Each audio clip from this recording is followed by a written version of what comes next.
안쪽에. 엘리베이터 네. 어디 방송 때는 나오는데 방패스는 월급인데요. 월급이라고? 쌀이 갔다 와? 쌀이 갔다 와? 어디 갔다 와? 네? 오늘 안 되는데. 오늘 안 되는데. 왜 세 분이 똑같이 인터가 있고 그냥 되고 어디 갔다 와? 집에서 왔는데. 걸어왔어? 방송 패스 안 시켜. 근데 지난주에 그냥 학교 가서.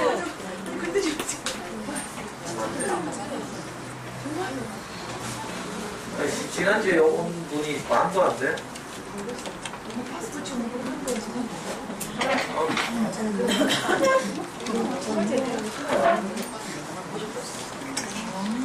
자,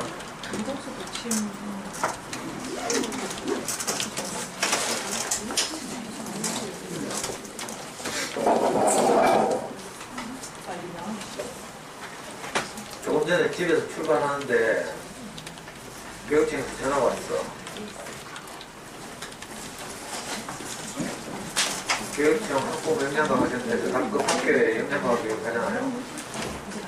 그것과 함께 학교 잘 안 나오는 엄마들을 위해서 찾아가는 학부모 교육. 그 작년에 월베 이마트 간 게 그거잖아요. 그 교육청에서 추천해서 월베 이마트 갔잖아.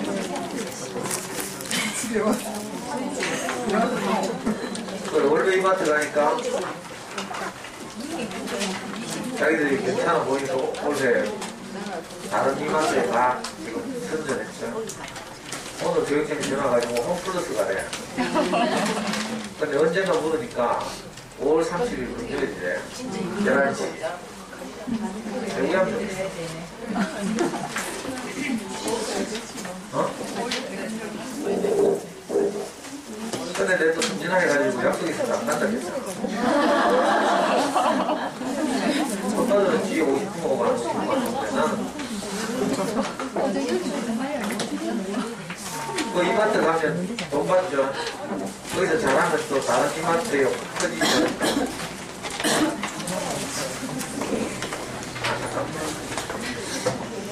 근데 교육청 이 아가씨가 북한을 좀 다른 나라를 보내본다는지 뭐 이래야 되나.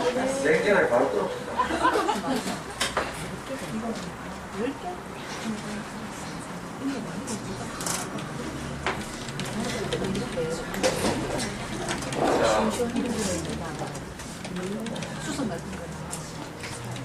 지난주에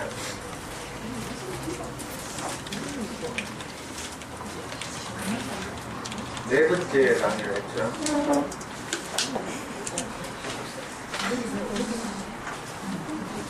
지난주에 드린 말씀을 간단하게 요약하면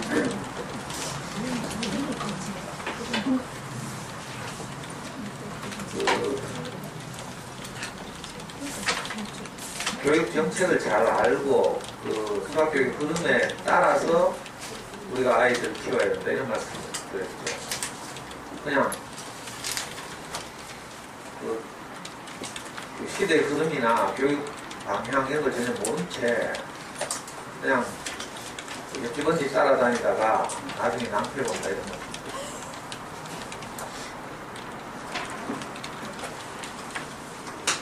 비유도 제가 그런 말씀 드렸죠.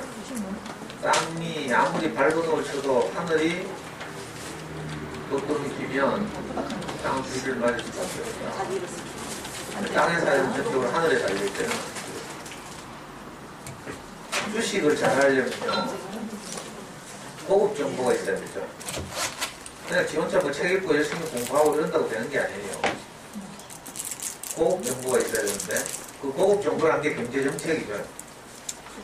기업 내부 정보하고 정부의 경제정책이에요. 그래서 보통 그 재정경제원 뭐 이런 그 경제정책 관련 부서의 고위 관리들을 잘 알아야 되죠. 그래서 어떤 정책이 준비되고 세워지고 있는지 뭐 이런 걸 알아야 예를 들면 뭐 세종시 이 부동산 투기를 하려고 해도요. 어디에 정부가 그 정부 종합청사나 이런 그것들을 이전하려고 한다. 행정수도를 어떻게 건설하려고 한다. 이걸 알아야 되죠. 그 아는 사람도 빨리 가서 충남 연기군 일대 땅을 사는 거죠. 쌀 때. 그거하고 똑같이 주식도 마찬가지고 고급 정보를 많이 알아야 되죠. 그 고급 정보를 모르는 일반 투자자들 뭐라고 불러요? 개미라고 하지, 개미. 땅에서 박박 빈다 이런 뜻이에요. 근데 고급 고위 관련한 이런 사람들은 자기들 정책을 기획하고 위반하고 이러니까 그거 가지고 이제 주변에 흘려가지고 그걸 아는 사람들이 이제 소위 말하는 큰 손이 되는 그리고 기관 투자가들 큰 손들은 이제 그런 정보들을 수집하고 로비하고 이런 것들을 있어요. 저는 평생에 내가 집 살 일이 없을 줄 알았거든. 근데 작년 8월 달에 정부에서 부동산 정책을 딱 발표했어요. 알아? 무슨 부동산 정책인가 하면 요즘 전세 대란이라고 하죠. 전세 가격은 계속 상승하고, 매매는 거의 뭐 활성화되지 않고 이러니까 이게 보통 사회 문제가 아니에요. 특히 수도권 그러니까 그 서민들이 내 집이 없는 서민들이 주인들이 계속 전세 가격을 올려달라고 하고 또 어떤 요즘 그러면 또 뭐 반전세 그렇게 해서 월세를 막 높이고 막 이렇게 하고 그러니까 서민들이 죽어나잖아요. 주거 비용이 너무 많이 들고 이러니까 박근혜 정부의 큰 그게 파수죠. 경제정책의 파수죠. 그래서 작년 여름에 우리나라에서 처음 시도된 어떤 정책을 정부에 내놨죠. 그게 뭐였는가 하면 공유형 모기지도이라는 수가 있어요. 정말 모르는구나. 이 미국에서 이미 이게 굉장히 유행했던 것인데 모기지라는 거 아시죠? 그 공유형 모기지로 해가지고 정부에서 돈을 주택 구입자에게 빌려주는 거죠. 아주 싼 이자로 빌려주고 그 대신에 그 주택을 빌려준 정부와 그 집을 산 사람이 공유하는 거야. 권리를. 무슨 말인지 알겠죠? 이걸 뭐 공유형 모기지로 이렇게 투기를 목적으로 하면 이건 좀 진지하게 고민해봐야 되는 일이지만 집을 사서 집값이 오르면 되팔고 이렇게 하는 걸 투기 목적으로 이제 집을 사는 수요라고 하죠. 투기 수요. 근데 저같이 투기하는 마음이 전혀 없는 사람들 있잖아요. 단지 주가 이익이 목적이에요. 한편 아주 중요한, 굉장히 중요한 정책이었어요. 저는 옛날에 젊을 때 노동하고 해가지고 다 망했잖아요. 돈을 깎느라고 우리 와이프가 5년 이상 고민하고 그랬는데 그래서 저는 내 평생에 내 집에서 살겠나 이런 생각을 했어요. 근데 작년에 정부에서 그 정책을 딱 발표하는데 제가 맨날 네이버 들여다 보니까 딱 읽어보니까 이거 바로 어떤 생각이 들겠어요. 나를 위한 정책이. 그래가지고 대부분에 그 요구를 했죠. 그때 선착순 3,000가구를 모집하는데 전국에서 주택가격 70%를 이자 1.5%로 빌려줬죠. 보통 그 생애 최초 내 집 마련 그 뭐라 하는 대출 있죠. 그거 이자가 3.4%인가 이렇죠. 이건 조금씩 다르긴 하지만 일반적으로 그 주택기금에서 빌려주는 생애 최초 내 집 마련 자금의 비율이 3.3%에서 3.5% 사이 왔다 갔다 해요. 근데 작년에 발표된 공유형 모기지로는 이자가 1.5%. 그것도 20년 상환. 20년 분할 상환. 계산해 보니까 우리 집 2억을, 제가 2억을 빌렸는데 2억의 이자가 한 달에 80몇만 원이에요.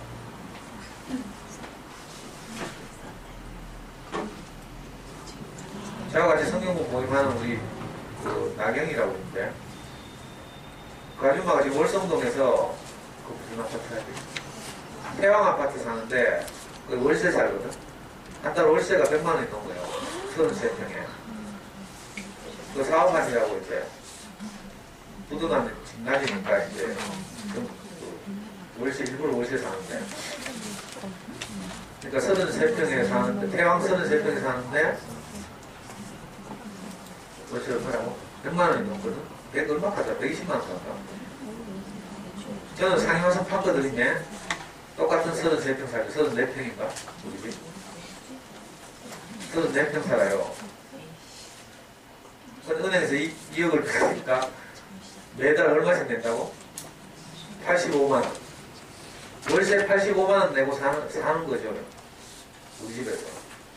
근데 문제는 20년이 그러면 나는 우리 집 떼고 나경이는 저희 집 아니죠. 100만 원 넘게 내고. 그 정도로 이자가 싸다는 뜻이에요. 그래서 내가 이 뉴스를 보고 바로 우리 와이프한테 퇴근하자마자 보고를 했어. 그러니까 우리 와이프가 얼마나 좋아하는지 당장 하라는 거야.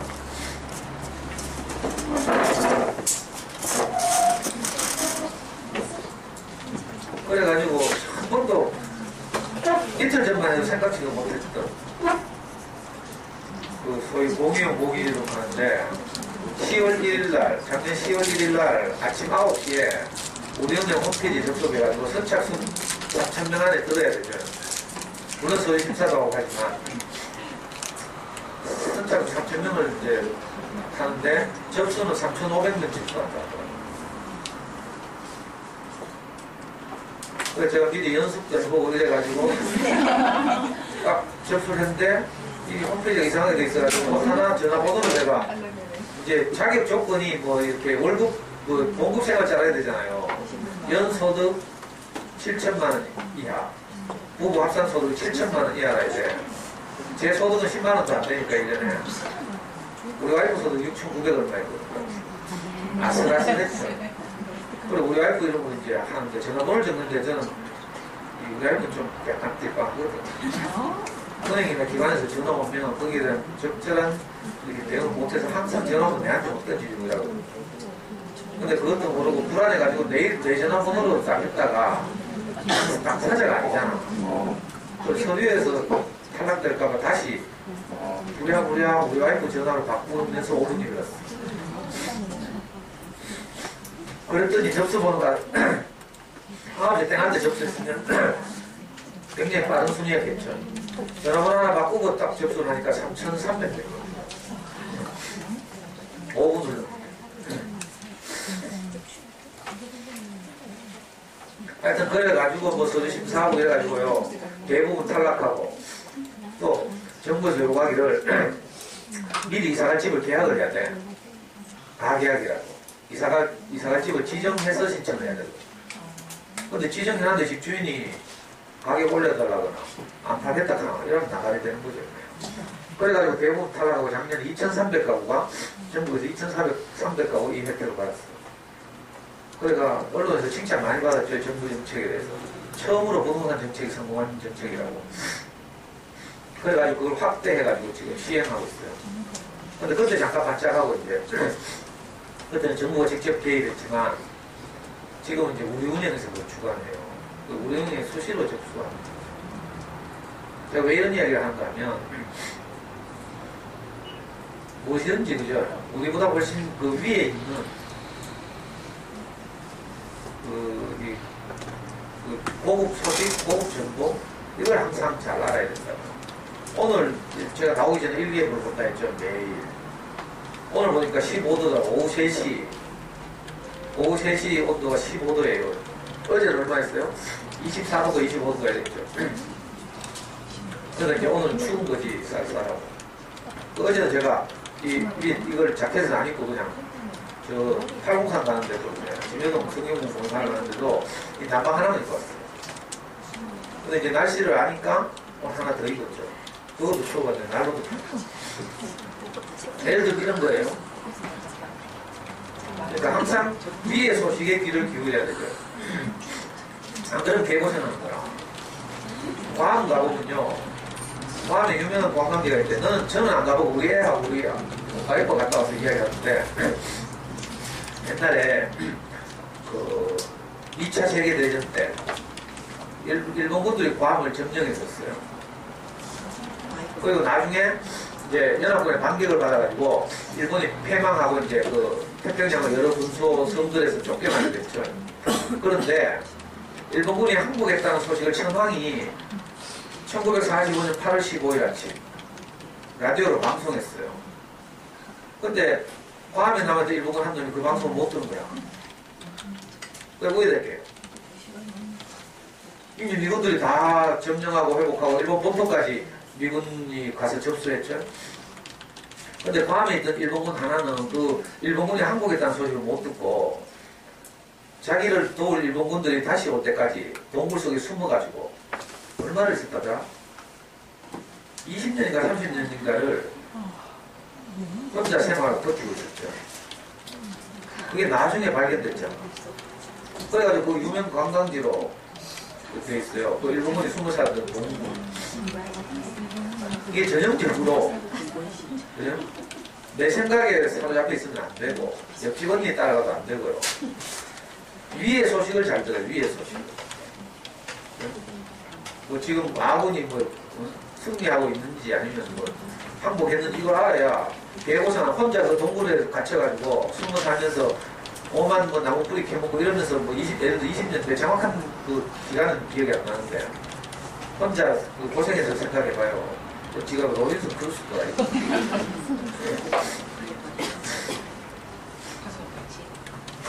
그 영화 봤어요. 혼자 무인도에서 표류하면서 배우공 쳐다보면서 대화하는 그 영화 이름 뭐지?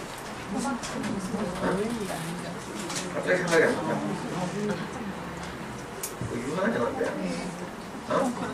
캐스트웨이.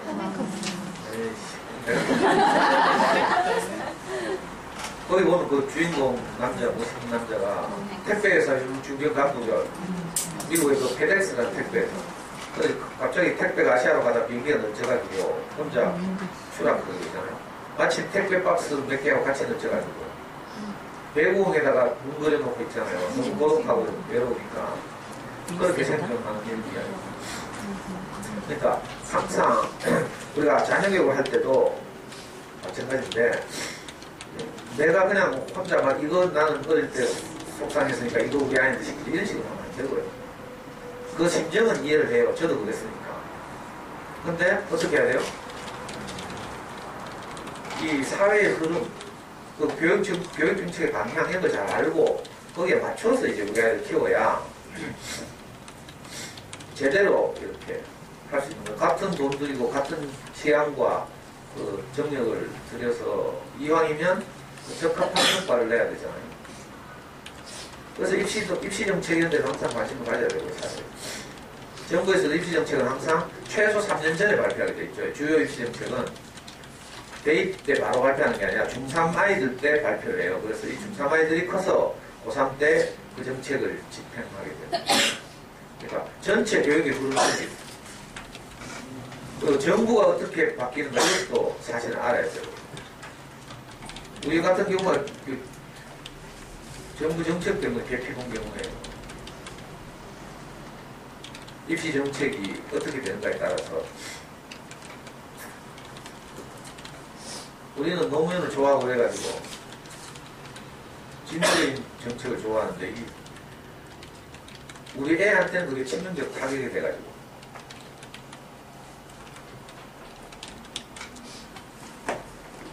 이런 얘기는 좀 쳐다보세요. 이런 생각하고 노무현이 아주 좋은 정책을 썼죠. 지역균형 선발제는 서울대에서. 이건 아주 좋은 정책이에요. 객관적으로는.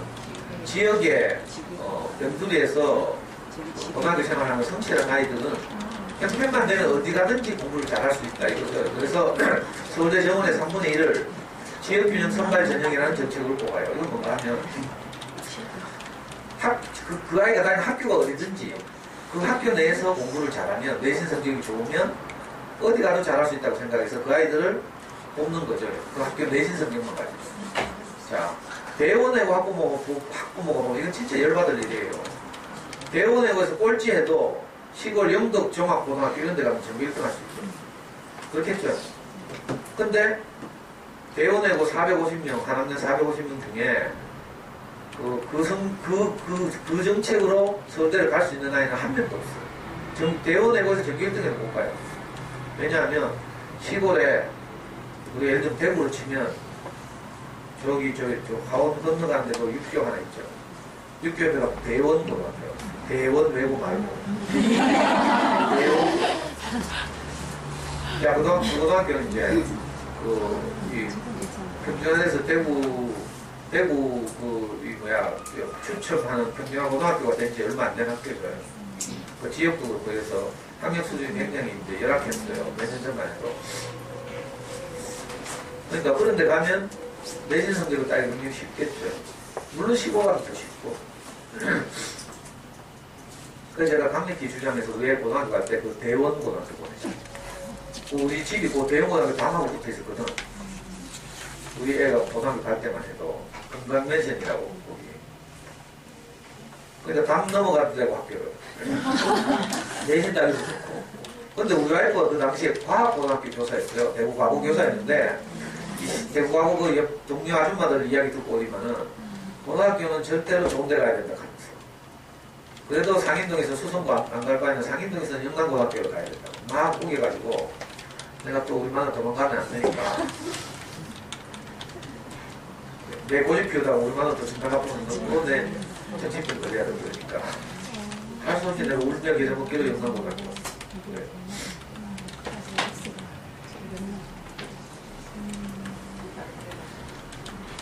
그래가지고 뭐 개판 내신 성적을 받았어요.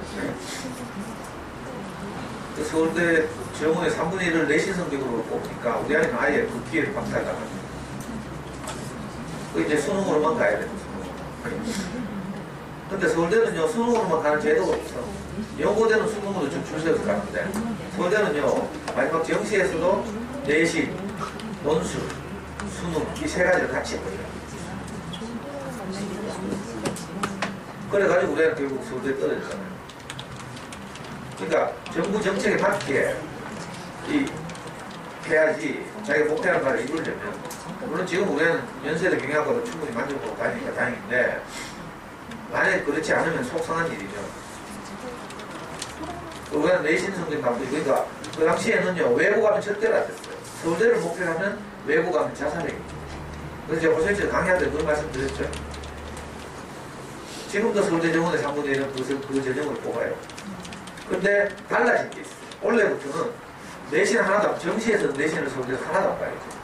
왜? 지난 10년 동안 그 정책을 고수하다가 지방의 우수 학생들은 가능성 있는 학생들을 서울대로 들어오게 하는데 많이 성공해서 항상 서울대에서 입시를 끝내고 발표할 때는 원래 우리 서울대학에 들어온 전국의 고등학교 숫자는 작년보다 훨씬 늘어났습니다.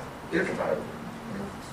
그러니까 뭐 영주에 있는 어떤 고등학교, 서울대 개교일에 하나도 못 보내는 학교들이 전교 1등들을 이제 서울대를 보내게 된 거죠. 그래서 서울대는 칭찬을 많이 들었어요. 국립대학이니까 그 사회 기여 이런 측면에서 그 교육적으로 낙후되어 있는 여러 도시나 지방 고등학교들이 그 서울대에 그 자기 졸업생들 보낼 수 있는 그 좋은 기회가 되긴 했어요. 자, 그런데 반대로 정말 우수한 아이들이 대부분 이제 서울대를 못 가고 다 어디 갔어요? 연세대 경영이나 고대 경영으로 갔죠. 지난 10년 동안 그래서 수능 우수자들 많이 뺏겼어요. 자, 이제 정권도 많이 바뀌었고 서울대에서 이제 이 입시 정책을 세웠던 정운찬 총장이 물러난 지가 몇 년 됐고 그 영향하에 있던 이제 입학관리본부 간부들도 다 바뀌고 이랬죠. 그래서 작년에는 논술을 없앴고요. 작년에는 내신을 없앴고 논술은 수능과 함께 봤고요.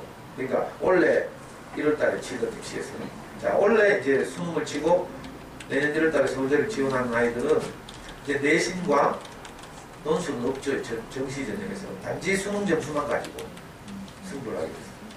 만약에 우리 애가 원래 입시를 치른다면 서울대 그냥 휘파람 불면서 들어가죠. 왜 수능에서 0.1% 받았으니까 전국에서 약 200등 정도 있거든요.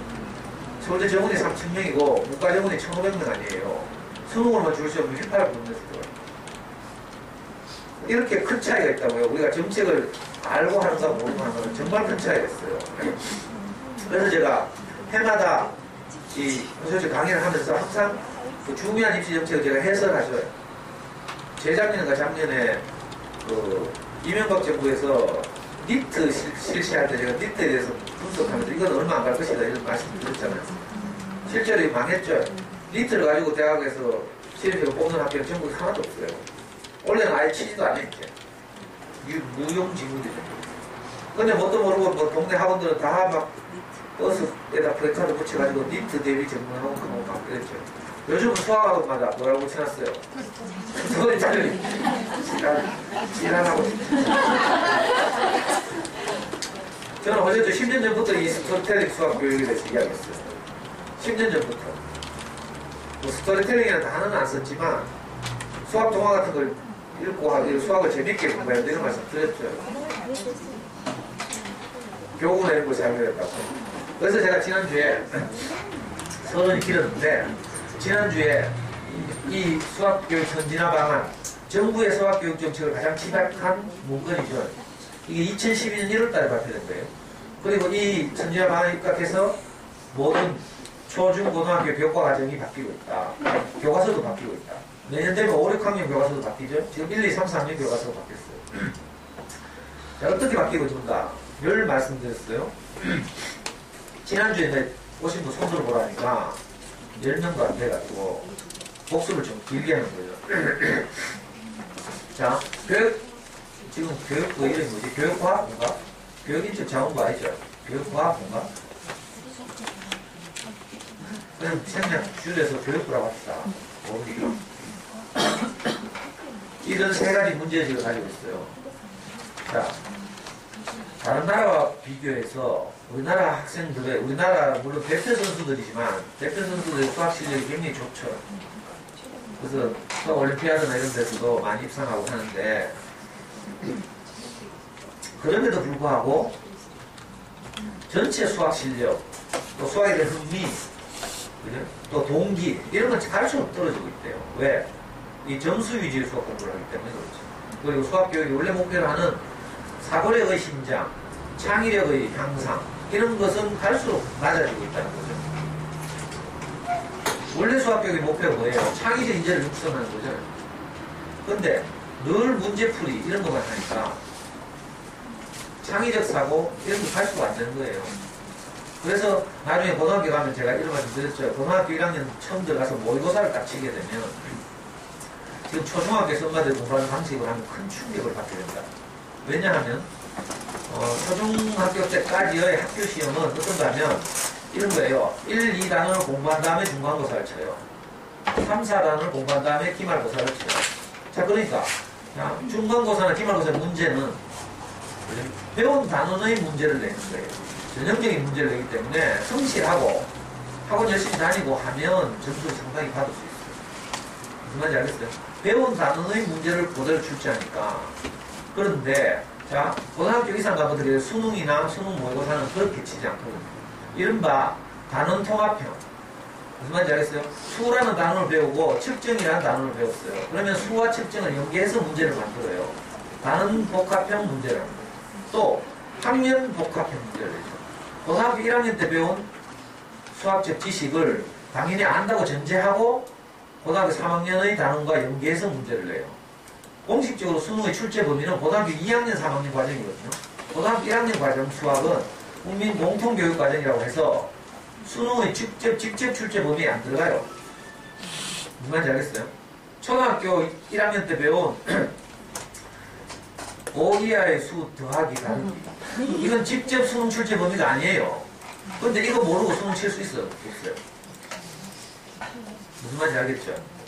그러니까 수학이라고 하고 이런 거라고요. 그 전에 미리 배웠던 국민 공통교육과정에서 배웠던 수학적 지식들을 당연히 전제하고 그 다음에 수능의 직접 출제 범위인 고등학교 2학년, 3학년의 수학적 지식을 거기 결합해서 문제를 만들어내죠. 창의적으로. 그리고 어떤 문제집에도 이런 문제가 또 나왔으면 안 돼. 그래서 수능 출제위원들이 약 2달 전에 소집돼가지고 강원도 어디 유명한 콘도 이런데 감금 당하죠. 감금할 때 그 수능 출제 기관에서 그 교육과정 평가원에서 이 교수들에게 시중에 나온 모든 문제집을 다 주죠. 그리고 검토위원들이 따로 있어요. 출제위원만 있는 게 아니고. 그래가지고 출제위원도 시중에 나온 어떤 문제집도 어떤 문제를 만들어내야 되고 또 검토위원은 그런 문제가 있는지를 또 검토해야 되고 이래요. 자, 그러니까 막상 고등학교 이상 올라가서 우리 아이가 대학을 가려고 하면 우리 사회가 요구하는 그런 통합적 사고력, 창의력 이런 게 있어야 좋은 성적을 받게 되는데 지금 동네에서 언니들이 한 초등학교 1학년부터 중학교 3학년까지 수학 공부는 이거와는 완전히 동떨어졌죠. 당장 눈앞에 보이는 성적 올리기. 이번 뭐 쪽지 시험에서 연산 하나 덜 틀리기 뭐 이런 식으로 목표를 잡고 있으니까 애는 충분하고 계속 반복해서 훈련하고 이러니까. 그래서 학원 같은 데 가장 좋아하는 문제지 뭐예요? 이른바 유형별 문제지. 엄마들 제일 좋아하는 거예요. 센이 우리나라 수학교를 망치는 주범이에요. 제가 볼 때. 중학교 가면 3천제라는 게 있어. 3천제. 문제집 한 권에 문제가 3,000개 들려있어. 그러니까 활자가 얼마나 작은 줄 알아요? 활자가 팩해요. 그거 3천제라니까. 그걸 잠순의 유명한 그 강남에서 수학 과외하는 아줌마 하나 있는데 이거 카이스트 나가지고 수학 과외해요. 이 아줌마가 잠순에서 늘 그 문제집을 추천한다. 왜? 수학 말 골 때리는 애들 과외해가지고 성적이 좀 성과가 좀 나게 하려면 어떻게 해야 돼요? 뒤지도록 수학 문제 풀어야 돼요. 그 소위 말 유형별 학습을 하는 유형별 학습. 그러니까 기본적인 문제들은 유형별 학습을 하면 학교 문제에 맞출 수 있어요. 왜? 그 유형이라는 게 한계가 있죠. 많아져요. 근데 실제 수능에 가면 안 그래요. 매년 창의적인 문제들이 만들어지니까 수능 수학 문제 딱 풀어보면요. 야, 진짜 수학 문제 재밌다 이런 생각 들어요. 문제는 엄청 길어. 이만큼. 문장의 문제가 이만큼 길어요. 근데 문제 읽다 다 엎어지죠 보통. 아니 문제 읽지도 못해. 솔직히 말하면 수학 시간에요. 한 교실에 30명이 수능시험을 치는데 거기 눈 뜨고 끝까지 종칠 때까지 문제 풀어놓으면 한 교실에 한 명 있을까 말까예요. 나머지 다 잔다니까. 다 풀고 자는 줄 알아요? 아예 엄두가 안 나니까 그냥 자는 거예요. 이게 현실이니까 30명 들어가는데 자 지금 속으로 생각하지 우리 아이는 30명 안에 안 되겠지. 분명히 여러 생각을 떠야 됩니다. 그럼 지금 30명 중에 1등 해야 되는데 반에서 1등 해야 되잖아. 그럼 여기서 다 반에서 1등 한다고? 이게 보통 문제가 아니라고. 그래서 제가 안타까워가지고 해마다 이래 열전을 토하고 있어요. 그러니까 수학교육의 방향이 이러니까 또 교과서도 그렇게 바꾸죠. 자, 7차 교육까지 교과서 괜찮았는데 그것도 또 더 개정한다는 거라. 그래서 수나 연산 이런 부분에서 더 그 동화, 실생활에서 나올 법한 그런 이야기들을 더 이렇게 첨가하겠다는 거죠. 그래서 교과서를 바꾼 거예요. 5, 6학년 교과서는 이제 내년에 바뀌고. 자, 이런 걸 알고 아이들의 학습, 수학 학습 동기를 높이고 하려면 어떻게 해야 돼요? 교육 정책을 이런 문제의식 하에서 교육부에서 교과서를 바꾸고 자 교육정책 방향도 바꾸죠. 크게 세 가지로 요약할 수 있어요. 하나는 생각하는 힘을 키우는 수학. 그래서 제가 수학 강의를 할 때마다 해마다 수학교육의 목표가 뭐라고요? 제가 이 정책이 발표되기 전에도 저희들 강의할 때 이 말씀 드렸어요. 우리가 아이들을 수학 공부 시키는 목표를 당연한 시험에서 한 개 안 틀리기, 만점 맞기 여기에 두면 안 된다고 했어요. 자 그렇게 하려면 어떻게 해야 돼요? 반복해야 돼요. 자 이번 예를 들면 초등학교 3학년 곱셈하나? 뭐 두 자릿수 곱셈이라고 칩시다. 이게 중간고사의 주요 내용 아니겠어요? 초등학교 3학년 같으면 연산이 거의 뭐 70% 정도 되니까. 자 그러면 이번 초등학교 3학년 시험을 잘 치려면 어떻게 해야 돼요? 비지로 곱셈 문제를 연습해야 되지. 그게 나쁘다는 게 아니고요. 그게 수학 공부에 다가 되면 생각하는 힘이 안 자라죠. 왜? 맨날 기계적인 연습만 하니까. 참 안타까운 일이에요. 그래서 우리 어릴 때부터 우리가 아이들과 함께 수학 공부하는 것의 목표가 우리 아이가 생각하는 힘이 자랐으면 좋겠다. 이렇게 돼요. 그러니까 지금 당장 문제를 틀려도 생각하는 힘이 자랄 수만 있다면 수학 공부를 잘한 거죠. 무슨 말인지 알겠어요? 그러니까 연산을 반복을 하지 않더라도 예를 들면 시간 나는 대로 어떤 뭐 수학적 장난감을 가지고 놀았어. 그거 하다 보면 자꾸 공간지각력도 생기고요. 상상력도 생기거든요. 쌓기 나무를 가지고 계속 놀다 보면 내게 보이지 않는 측면에 있는 쌓기 나무의 개수가 보이죠. 초등학교 2학년인가 가면 쌓기 나무 뭐 이거 안 보이는 것까지 예상해서 상상해서 그 쌓기 나무 개수를 알아내고 이런 거 있잖아요. 자 그런 말하면 어릴 때 쌓기 나무를 가지고 많이 놀아야 되지. 그렇겠죠. 그거 안 가지고 놀고 뭐 하긴 어렵고. 예를 들면 이런 식이라는 거죠. 그래서 자 우리가 아이들과 함께 이제 집에서 수학 공부를 할 때의 목표를 생각하는 힘을 잘하게 하고 이렇게 해요. 물론 구체적으로 앞으로 더 말씀드리겠지만 일단 목표에 대해 추상적이지만 목표에 대해서 그리고 두 번째는요. 쉽게 이해하고 재미있게 배우는 거. 이게 정부의 정책이에요. 그리고 세 번째가 더불어 함께하는 수학 이런데 이 세 번째는 몰라도 돼요. 이거는 이제 급빈자 가정, 저소득층 가정 아이들에게 이제 교육을 지원해서 뭐 방과후 수학 학습 이런 데 뭐 돈을 대신 내고 이렇게 하겠다 이런 정책이니까 이건 몰라도 되고 자, 두 가지 말하면 되죠. 자, 생각하는 힘을 잘하게 하는 방식 또 쉽고 재밌게 아이들이 수학에 접근할 수 있도록 합니다. 이 두 가지를 항상 기억해야 돼요. 정부의 정책이 이러니까 우리 집에서 아이들을 키우는 방향도 이래야 되죠. 수학 교육의 목표가 이렇게 돼요. 자, 그렇지 않으면 이런 거 모르고 하면 어떻게 돼요? 그냥 문제집 사다가 돌리는 거지. 아니 빨간펜 하거나. 빨간펜 하는 것도 미안합니다. 또 학습지 하면서 학습지 주요 구성이 그래요. 그리고 학습지도 좀 비싸다고 생각하는 말은 기탄하고 있어요. 그거 보면 계속 반복하게 돼 있어요. 같은 유형의 문제를 반복하게 돼 있어요. 자, 그게 진짜 수학을 어려워하는 애들, 수학적으로 재능이 없는 아이들이 있어요. 이런 아이들은 그놈의 학교 수학이라도 조금 따라가야 되니까 그런 아이들은 이렇게 야도해야 되죠. 정말 잘했어요. 그러나 자, 그렇게 해봐야 고등학교 가면 다 벽에 붙여서 경우 수학을 포기하게 되고 수능 시험장에서 자게 돼 있어요. 그러니까 지금 너무 막 그렇게 애답게 안 해도 돼. 어차피 잘 거니까. 그러니까 마음을 가볍게 뭐 엄마들이 잘못 키워서 그런 게 아니니까 뭐 편하게 생각하고요. 30분 중에 한 명만 깨서 수학 문제 푼다는데 그렇게 큰 부담 안 가지면 되죠. 남편한테 책임감 안 느껴도 돼요. 정한 되면 당신 수학 수능 성적 한번 보자 해가지고 엄마 아빠의 수능 성적을 평균내가지고 내년에 마음 서로 가볍잖아. 너무 부담 없잖아. 우리 정도만 하면 잘하는 거잖아. 요즘 막 휴대폰도 나오고 막 이래가지고 진짜 공부하기 더 힘들어지는데 엄마 아빠 평균 정도만 하면 아주 잘하는 거예요. 우리 하는 거 보니까 다른 엄마 아빠 평균 하더라고. 공감해요 진짜. 저를 닮았으면 아마 진짜 천재적일 텐데 우리 명희 엄마가 평균을 자꾸 내더라고.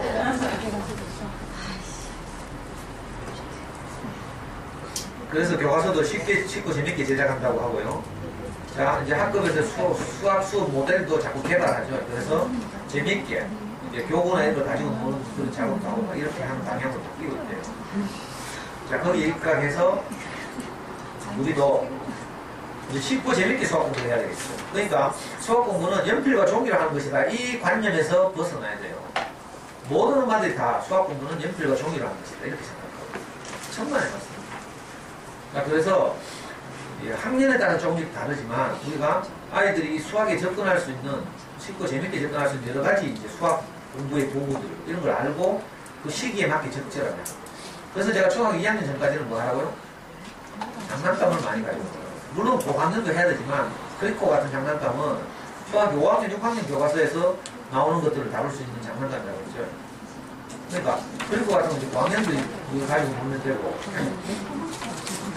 다음 보인다.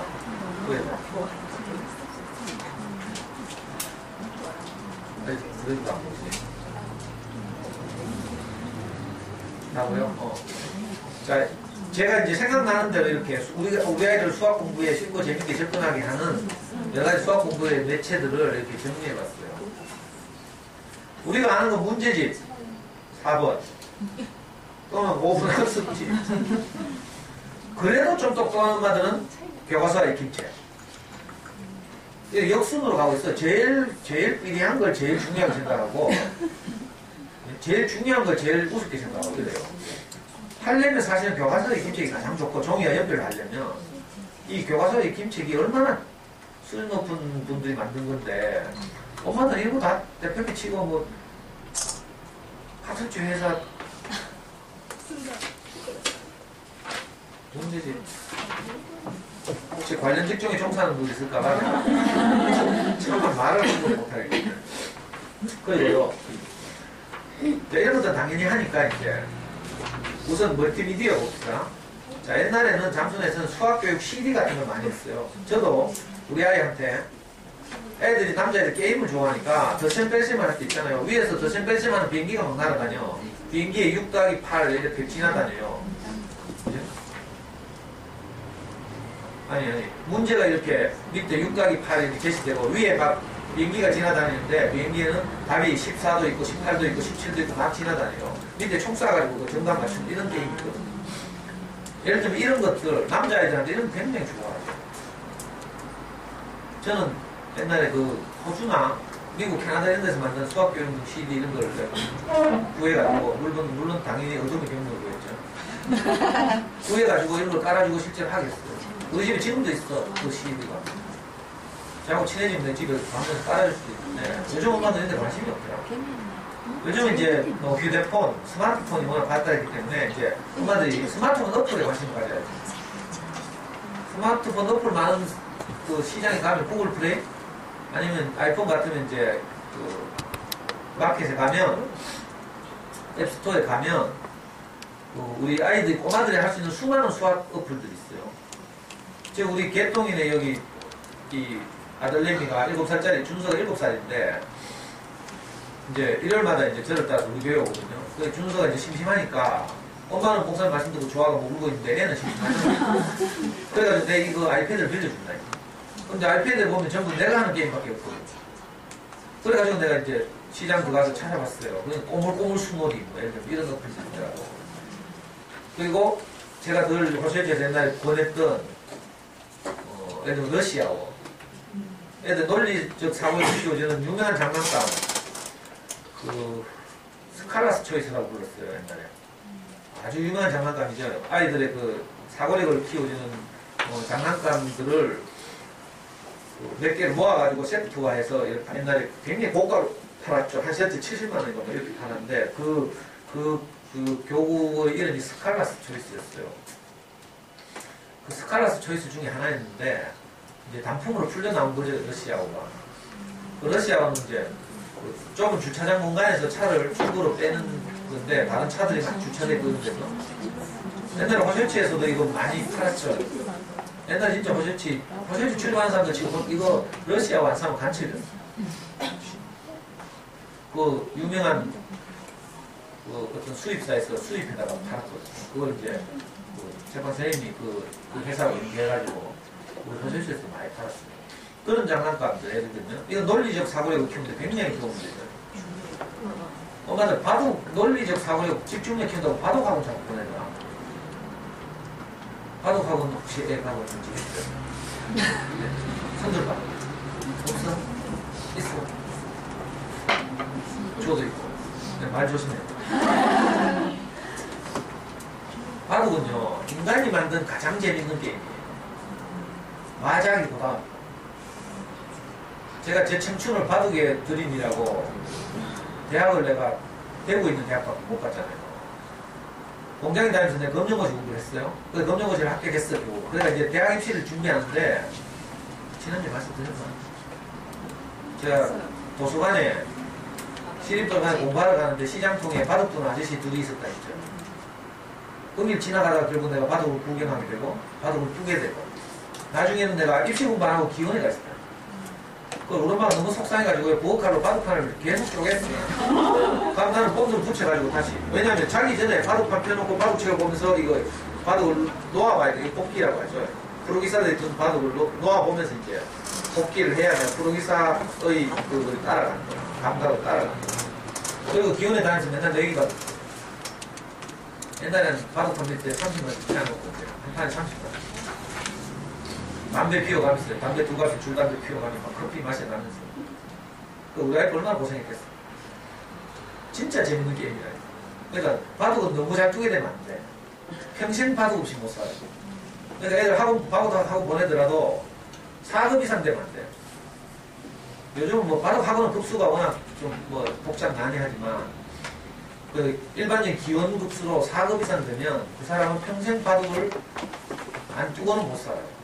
저는 기적이 일어났죠. 바둑보다 더 재밌는 게 발견돼가지고 내 바둑 안 두고 살고 있어요. 아 진짜로 저는 제 인생에 스승을 만나기 전까지는 틈 만나는데 기원해 갔어요. 이 중독이랑 중독. 얼마나 재밌는지 몰라요. 근데 굉장히 이제 집중력, 논리적 사고력 이런 걸 키우는 거죠. 정말 바둑 복잡하거든요. 경우의 수가 지금까지 인류가 바둑 모든 판수를 검토해가도 똑같은 판이 한 판도 없다. 그 정도로 경우의 수가 많죠. 이거 수학적으로 말하면 뭐 361 팩토리얼 뭐 이렇게 계산해요. 가로 세로가 19거든요. 19 곱하기 19 하면 361인 거예요. 한 사람이 처음 딱 놓은 다음에 다음 사람 놓을 경우의 수는 몇 가지예요? 360까지죠. 361칸이니까. 그죠? 이걸 계속 곱하기 해나가는 거야. 자, 내가 361칸 가운데 한 군데 놓잖아요. 자, 내가 어디에 놓을 확률은 361이죠. 361분의 1이에요. 그 다음 사람은 360분의 1이죠. 이걸 계속 확률을 곱해가는 거라. 그러니까 이 경우수 따지면 엄청나서 도저히 같은 판이 안 나온다. 근데 한 4급 이상 뜨면요. 그 수백 개의 바둑알이 놓여있잖아요. 마누라 가서 확 흐트러요. 근데 돌 다 주다가 다시 그대로 놓을 수 있어요. 왠지 알아요?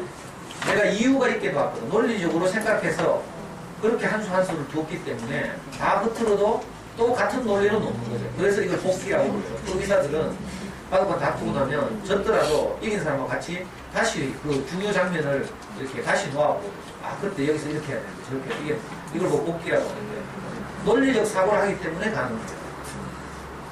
나중에 수학 공부도 이렇게 해야죠.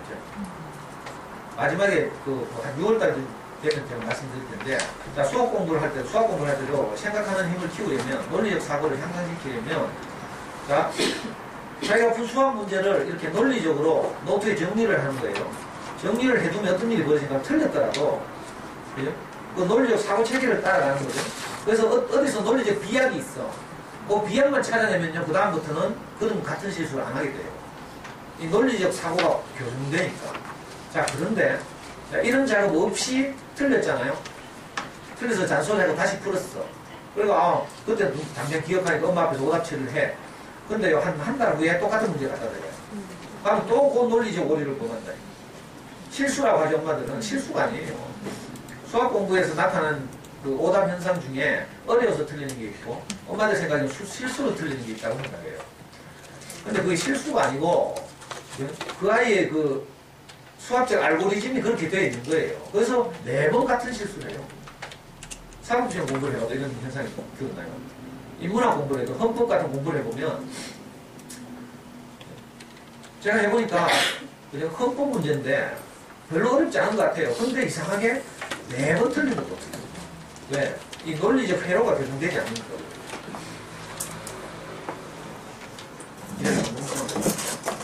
방금 너무 잘 풀겨나는 거예요. 실제로 우리 겸연망의 남편의 친구의 아들 민석이라고 있거든요. 원래 중학교 1학년 들었어요. 주말마다 내하고 같이 노는데 남편 두 분이 친구니까 아주 절친이죠. 고등학교 친구인데 그래서 이제 겸연하고 이 와이프도 친해서 우리 카페 대학에 보들보들하는 거예요. 그래가지고 이 직장생활을 하니까 허설치 강의를 mp3를 계속 듣다가 나중에 우리 찾아왔죠. 그 이사도 지금 효동탄 같이 살고 교회도 같이 다니고 있는데 이 민석이라는 아이가 바둑학원을 다녔거든. 4학년, 5학년 때. 학원에서는 항상 막 칭찬하고 자중각하고 뭐 학원 복수로 몇 급이라고 하고 이렇게 하더라고요. 제가 바둑을 안 두잖아요. 지금 하도 안 두더라고요. 그리고 처음에는 넉 점 깔아라 하고 이제 좋았어. 그러니까 재미가 없잖아요, 내가. 그래서 한 판 질 때마다 한 개씩 더 놓자. 내가 지금 삼촌이 지면 한 개씩 까고 이렇게 해서 넉 점에 시작했어. 나중에 16점까지 올랐어. 그러니까 그다음부터 얘가 바둑 안 두고 하더라고요. 걔도 바둑하고 오래 다녔거든. 제가 옛날에 한때는 바둑 학원 갈 생각했어요. 내가 처음으로 생각한 게 우리 목사님 만나고 나서 내가 이제 좀 정신도 좀 차렸으니까 돈 좀 벌어야 되겠습니다.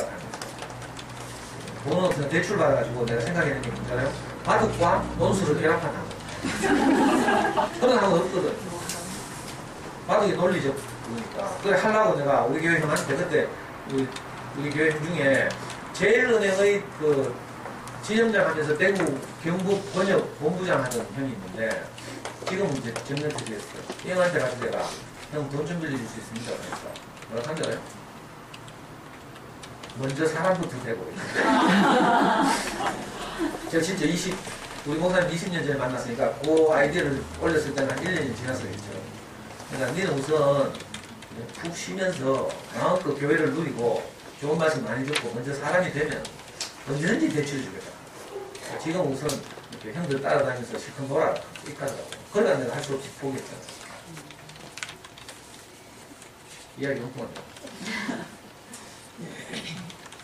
뭐 하다가 바둑 얘기하니? 논리적 사고. 그 러시아하고 가까이 바둑이 그 논리적이거든요. 그냥 모를 때, 뭣도 모를 때는 아무 때나 나. 근데 좀 알고 실력이 있는다는 말은 논리적 사고가 가능하게 됐다 이 말이에요. 그래서 프로기사들은 어떤지 알아요? 내가 여기다 한 수를 놓으면 상대방이 어디에 놓을 것인가를 경우의 수를 생각해요. 프로기사가 되면 길이 보이죠. 그래서 361군데가 아니에요. 내가 여기 놓으면 첫 수를 내가 여기 놓으면 상대방이 놓을 이제 곳은 한 8군데, 7군데 이렇게 줄어들어. 그럼 이걸 다 생각하는 거죠. 그래가지고 약 60수에서 70수까지를 생각합니다. 내가 여기 놓으면 상대가 여기 놓고, 상대가 여기 놓을 때 내가 여기 놓고, 이렇게 60수. 또 이쪽에서 상대가 이쪽에 놓으면 나는 이렇게 놓고, 이렇게 놓고, 이렇게 놓고, 이래서 또 60수. 이렇게. 이걸 수익기라고 하죠. 그러니까 논리적 사고를 굉장히 깊이 있게 하게 되는 거죠. 자, 수학 문제 풀 때도 이렇잖아요. 단어 복합형 수학 문제가 나오면, 예, 단어만 공부해가지고 나오는 수학 문제는 한 번만 생각하면 돼요. 아, 이 단어에서 배운 개념이 뭡니까? 이걸 이렇게. 근데 단어 복합형 문제는 그렇지 않거든요. 몇 번 비약을 해야 됩니다. 이런 문제 어려운 문제예요. 제가 추천한 수학 문제집 생각하는 문제의 일자리를 보면 이렇게 진짜 어려운 문제는 2번 딱 비약해야 되는 그 문제예요. 2번. 한 번만 비약해도 굉장히 어려워요. 한 단어만을 묻는 문제가 아니기 때문에 어떤 단어의 수학적 지식을 가지고 뭘 찾아낸 다음에 다시 이걸 가지고 또 다른 것과 결합해서 문제를 해결하는 이런 식이죠. 그래서 어렵다는 거죠. 그러니까 멀티미디어 이야기를 하겠구나. 그래서 러시아어를 구글 플레이나 앱스토어 가면 러시아어 있다고요. 그것도 여러 종류로 있어. 물론 다 풀세트를 받아주면 돈 주고 사야 되지만 그냥 우리 데모판 이 정도 맛보게 하는 건요 여러 매체들이 많이 만들어놨어요. 그래서 수놀이 이런 것도 그렇고요. 그러니까 그 스마트폰을 애들 맨날 붙잡고 있다고 탄탄할 게 아니라 시대가 변했다 이걸 알아야 되죠. 스마트폰 없이 못 산다 이것도 인정해야 되고. 그래서 이 스마트폰 어떻게 하면 활용할까 또는 태블릿을 어떻게 활용할까 이 고민을 해서 이걸 아이들하고 잘 활용하는 이런 이제 생각을 해야 돼요. 그건 어플들이 엄청나게 많이 나왔어요. 진짜 재밌는 어플도 많아요. 창의적인 어플도 많고. 이건 스스로 한번 찾아보시고요. 자, 교육용 CD, 어플, 또 멀티미디어 뭐가 있어요? 옛날에 이런 분들이 있더라고. 비디오, 수학교육 비디오. 이걸 뭐 또 떼돈 들여 사더라. 무슨 김영우 논리 수학인가? 혹시 또 상분 있나 보다. 그런 식으로. 말만 하면 다 걸리네. 무슨 김현우 논리 속독인가? 논리 수학인가? 이런 게 있어요. 비디오 30편인가 이래 돼가지고. 실제로 운명이 친구가 샀어. 우리 교회 누나인데. 어떠셨어요? 그 비디오는 비디오대로 찍는 거고. 아이는 수학과 전혀 상관없는 아이가 돼요.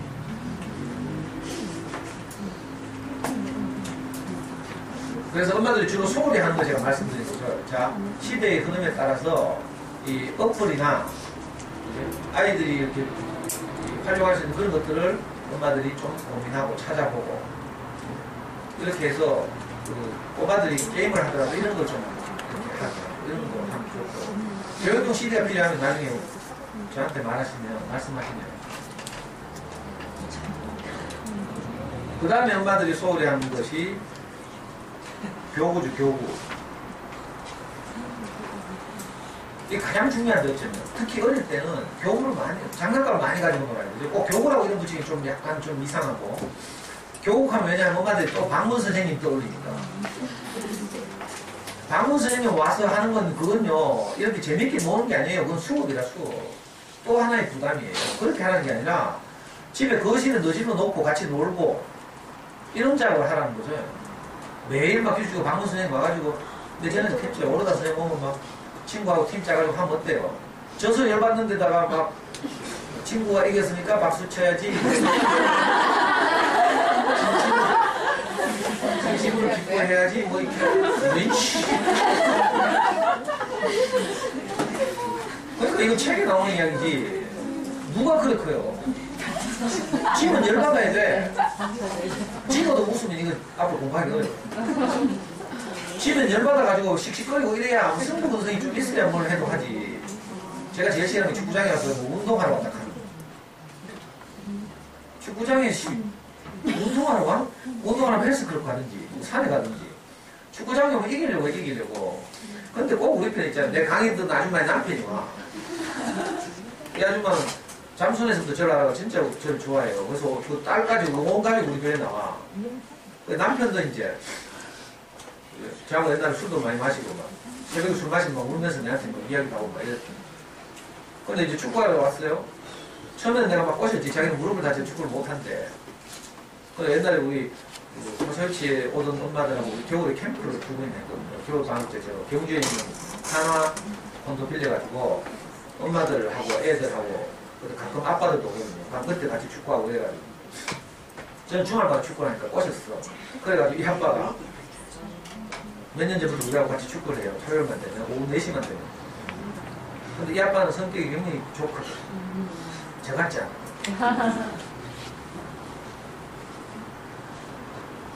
그래가지고 있잖아요. 처음에는 저를 신뢰하고 따라갔잖아.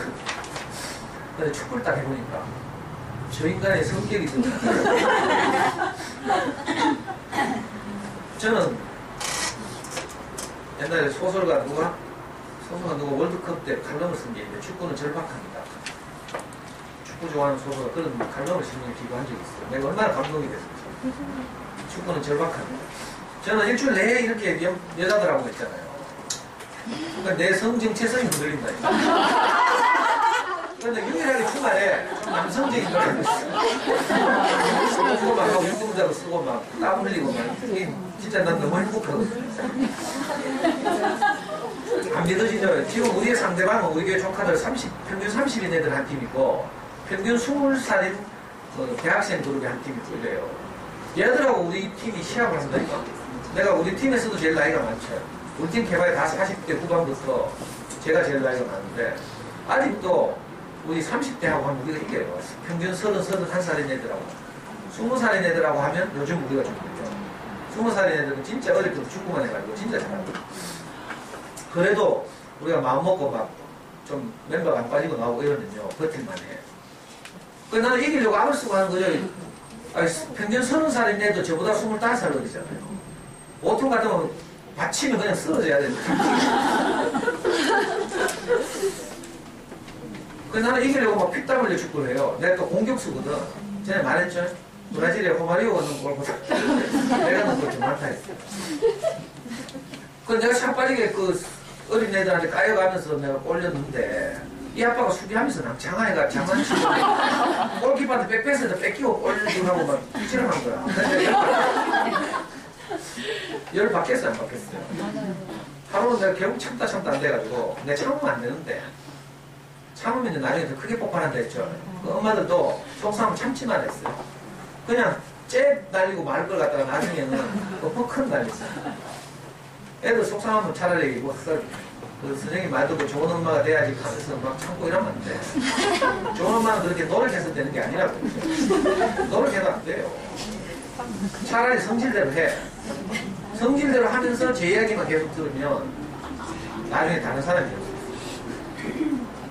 근데 좋은 엄마 되려고 막 참다 그래서 크게 못하고. 제가 중상해서 저를 신뢰해서 따라온 아빠니까 다른 애들한테 저 욕하면 안 되잖아.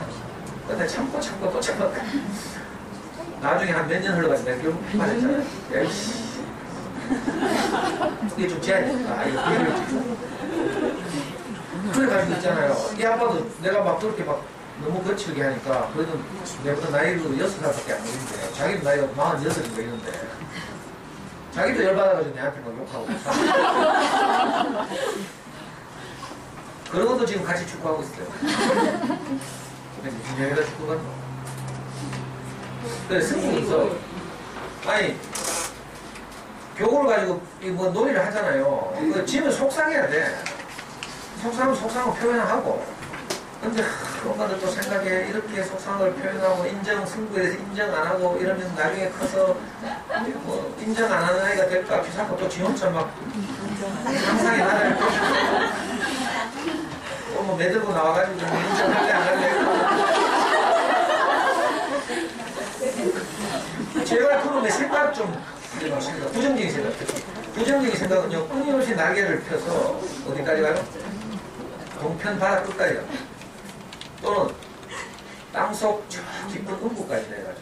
내 생각이 나를 사로잡기 시작하면 이게 막 나락처럼 계속 저 땅속 깊숙한 곳까지 가요. 생각은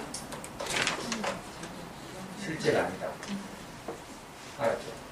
우리 제인생 스승이 우리한테 한 말씀 중에 아주 우리를 살리는 말 중에 하나. 생각은 실제가 아니다. 어쩌면 생각하죠. 미래에 대해서, 노후에 대해서. 아무 의미 안 해도 돼요. 저는 노후 대책 하나도 없어요.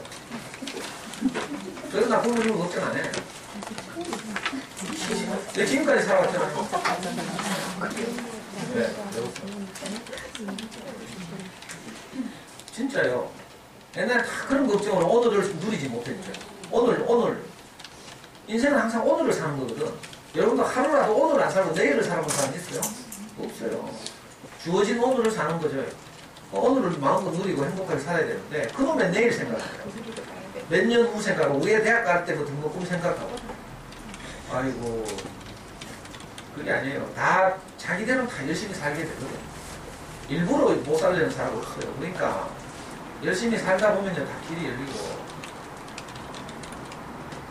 우리 집은 제가 노릇해가지고요 우리 명예에 뭐 월급에 은행에서 차압이 들어왔어요. 뿐만 아니라 동료 선생님이 버전 썼다가 그 선생 월급에도 차압이 들어왔어요.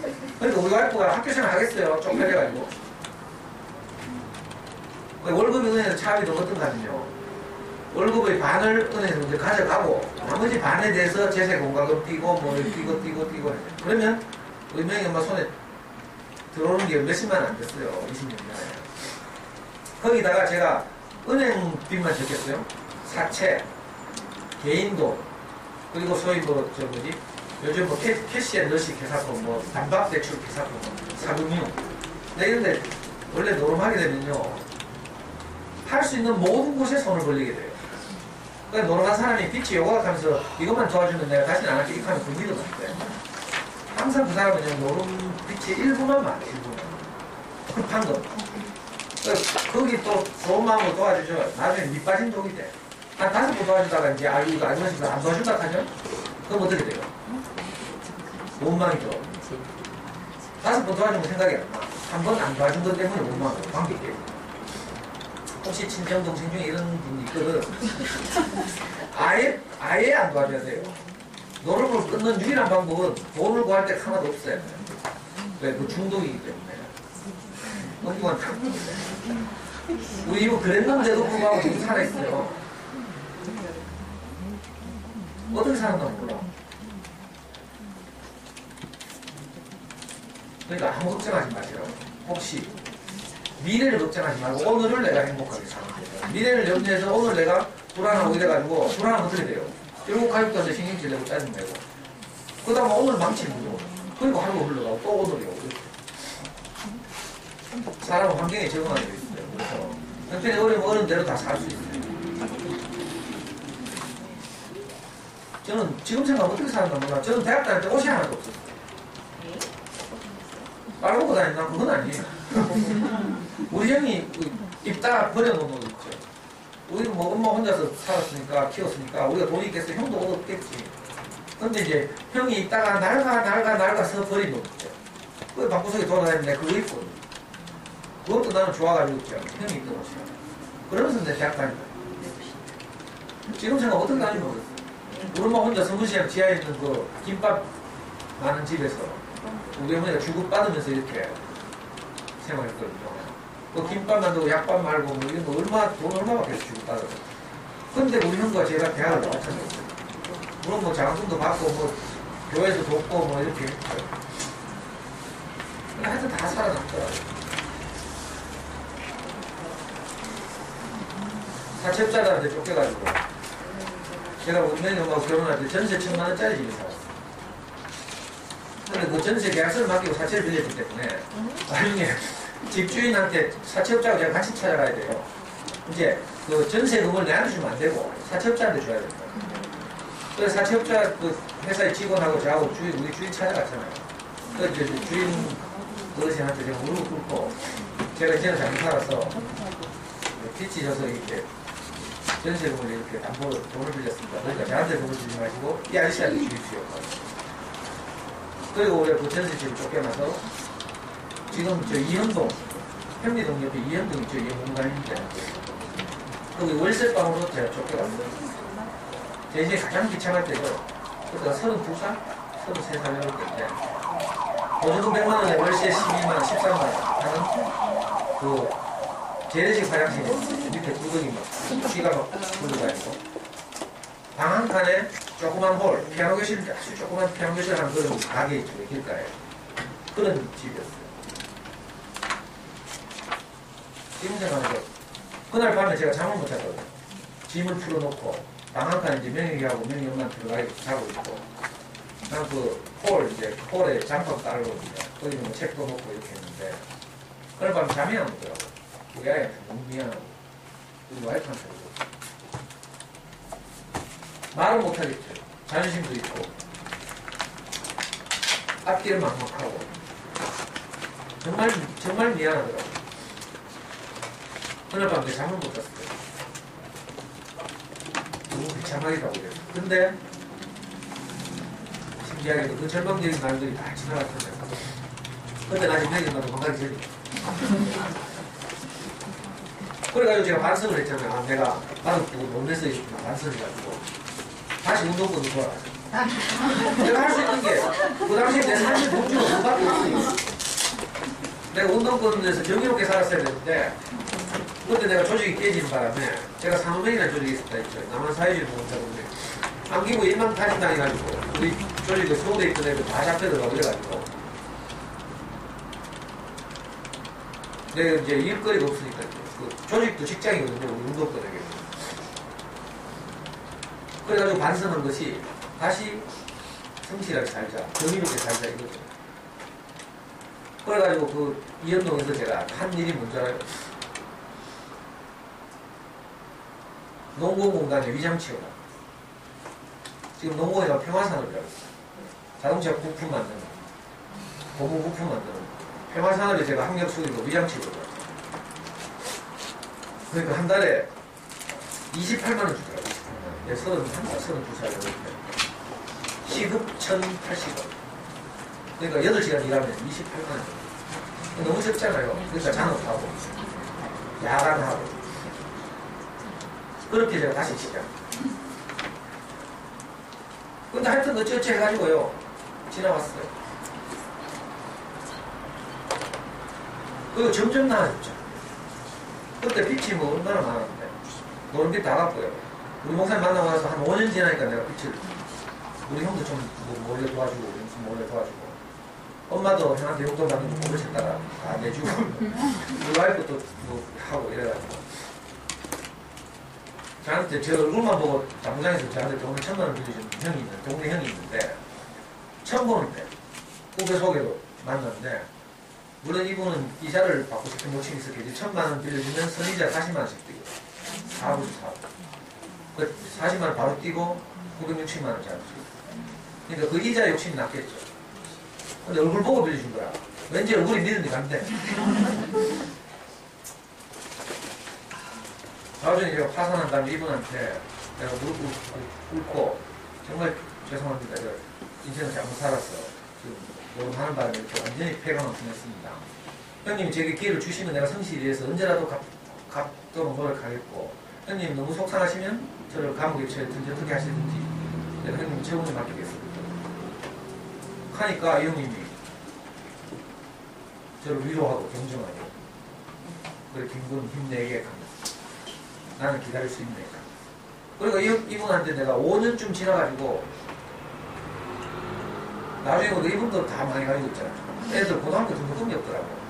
그래서 저한테 맨날 와가지고 다 돌라소리 못하고 우리 애 고등학교 등록금이 없는데 등록금 어디서 주면서 내보고 좀 대신 내봐라. 내가 빚쟁이. 이래가지고 나중에 한 5년쯤 지나서 따라왔어. 오늘 너무 비교육적이에요. 이게 스토리텔링이라고요. 제가 지금 엄마들한테 어떤 이야기를 하기 위해서, 그죠? 제 스토리를 가지고 이야기하면서 좀 더 납득시키려고 하는 거죠. 자, 이게 스토리텔링이에요.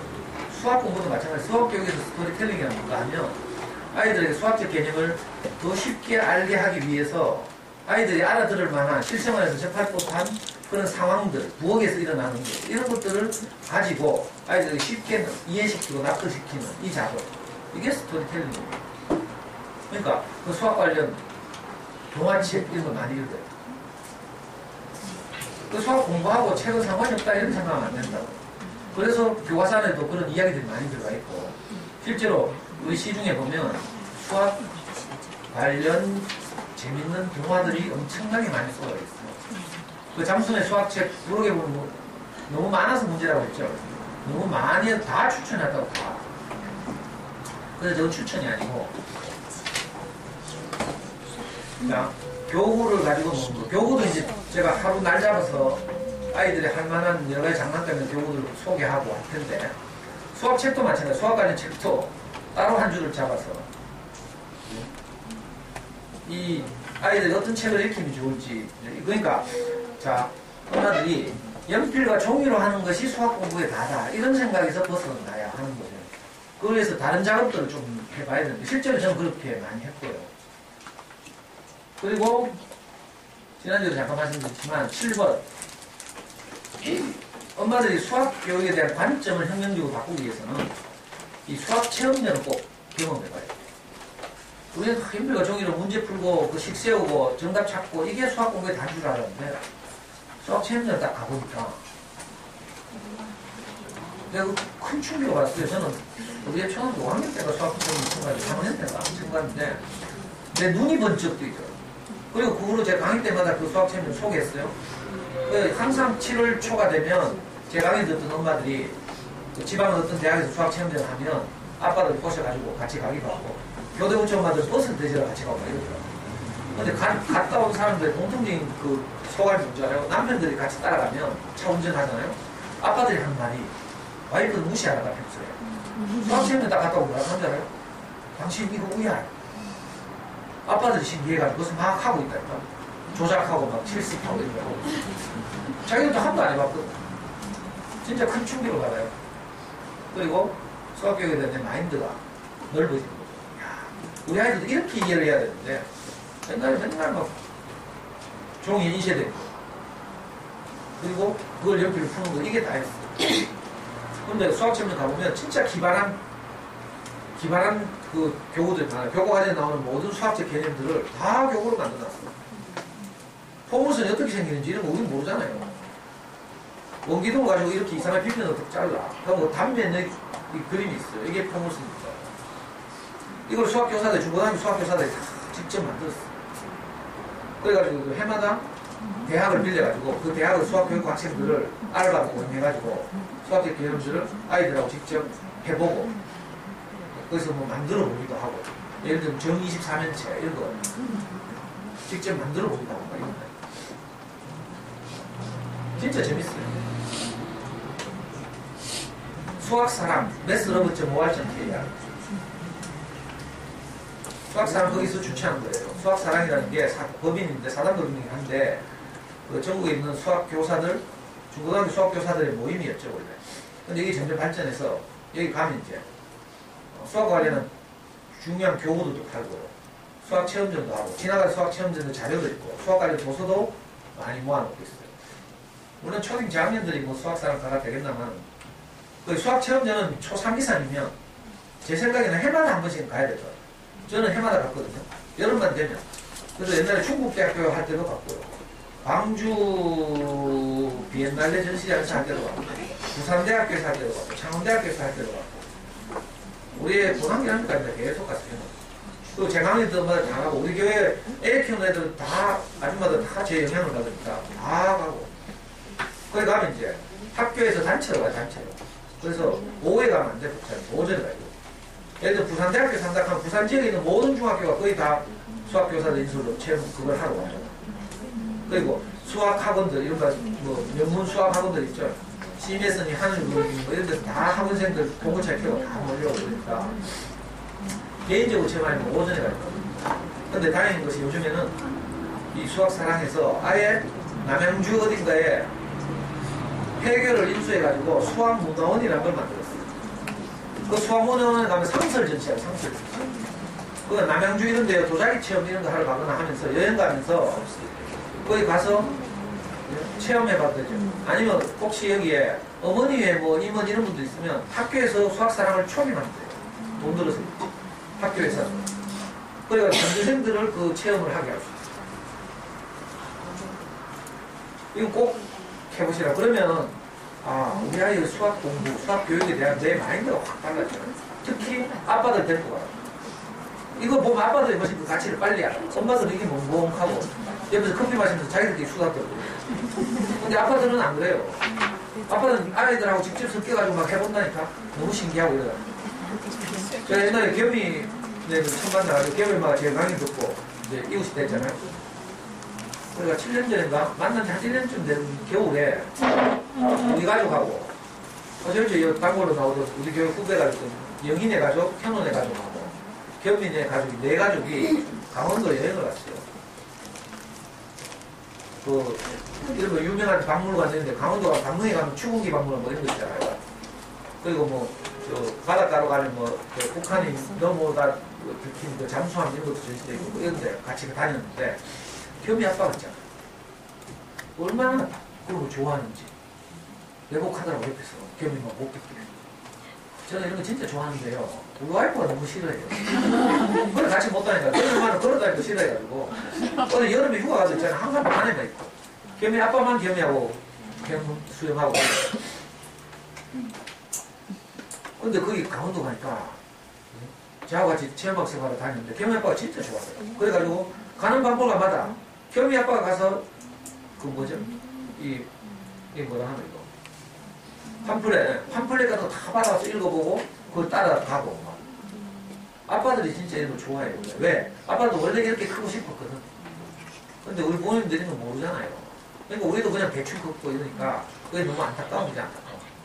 수학 체험에 가서 해보면 야 우리도 이렇게 크면 참 좋았을 텐데 우리 아이는 꼭 그렇게 키우면 되죠. 수학문화원이라고 했어요.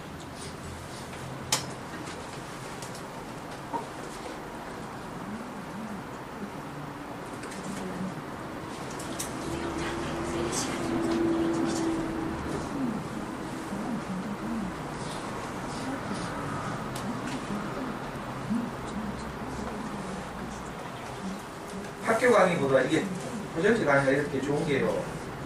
학교는 프로젝트가 천장이라서 근데 아이패드를 연결할 수가 없어요. 그래 할 수 없이 USB에 PPT만 가져가서 강의해가지고 여기서 이렇게 강의하니까 직접 이렇게 어머니한테 내가 보여드리고 싶은 거 다 보여줄 수 있으면 너무 좋아요. 있죠? 수학은 그렇게 나오죠. 에스칼처 좀